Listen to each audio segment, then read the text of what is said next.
Hi, I'm Venetia Gordon Narotam. I'm a registered counselor, and today I'm talking around teen suicide prevention and specifically regarding the cry for help. And how do we notice it? And what do we say as parents, as guardians, as teachers, as elder siblings, and as community members? How do we notice it? What do we say? And how do we reach out for help if we don't know what to do?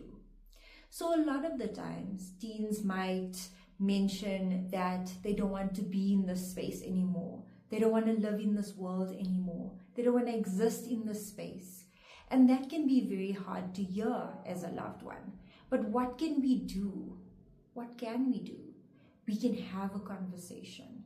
We can say, what's going on? How can I help you? What do you need right now? Sometimes the teen, as a cry for help, might be giving away things that they adore, things that they love. Maybe a favorite book or a favorite pen or, a favorite toy or stuffed bear. And that can be also a little bit of a red flag, because what we have to notice is, why are they doing this? Sometimes we need to also notice a cry for help might be isolation.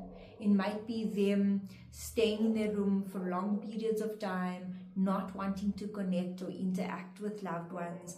That can be something that we have to pay attention to. What can we do about it? Of course, speaking to them, having that conversation, right? What's going on? How can I help?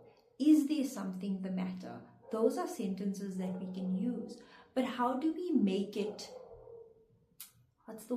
how do we make it so that the teen feels open and comfortable to speak to us? We say it with the tone of care and love and affection, right? And the best thing to say, and to start that, right? And I'm going to try it with you. I'm concerned. I'm concerned that you've been sort of isolating yourself. I'm concerned that you're giving away some of your things that you hold close to your heart. I'm concerned that maybe you posted something on social media, or you mentioned that you don't want to be around anymore. How can I help you? Is there something that's troubling you?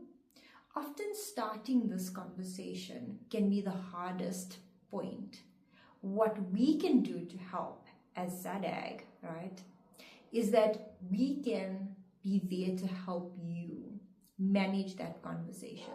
So if you don't know how to continue the conversation, or you don't know what to say if they respond with, I don't need anything, I'm perfectly fine, but you know that something is the matter, call into SADAG, speak to a counselor, have that conversation and say, what can I do next? How do I get my teen help? Often resources are very important. SADAG as a free helpline 24 hours a day. Maybe booking a counseling session with a psychologist or a registered counselor, just for them to feel in a safe space where there's no judgment and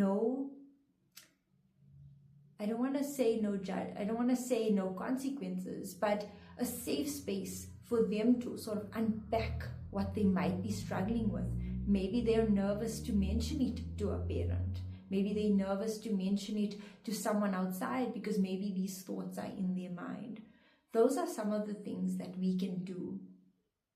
Some of the key points I think is so important, that if they're telling you that they're not doing well and I'm struggling and I'm, just not managing with my day-to-day life, don't minimize it. Say, I understand. What is troubling you the most? Often what I do with my clients, especially my younger clients, younger and older, but something I do with them is I say, okay, how bad are you feeling right now on a gauge of 1 to 10? Let's just put a number to it, right? In the beginning of the session, how bad are you feeling right now? How sad are you feeling right now? How down are you feeling right now? Where 1 is, I'm feeling really, really low, and 10 is like, I'm great, I'm good, I'm okay. A lot of the times when we put a number to it, we actually acknowledge that we're not doing well. And what can we do for ourselves or for what can we do as an option to make ourselves feel one or two numbers bigger, go from a 4 to a 6. What can we do in the moment? What will make us feel good? What will make us feel better? Those are just some of the tips that you can use with your team.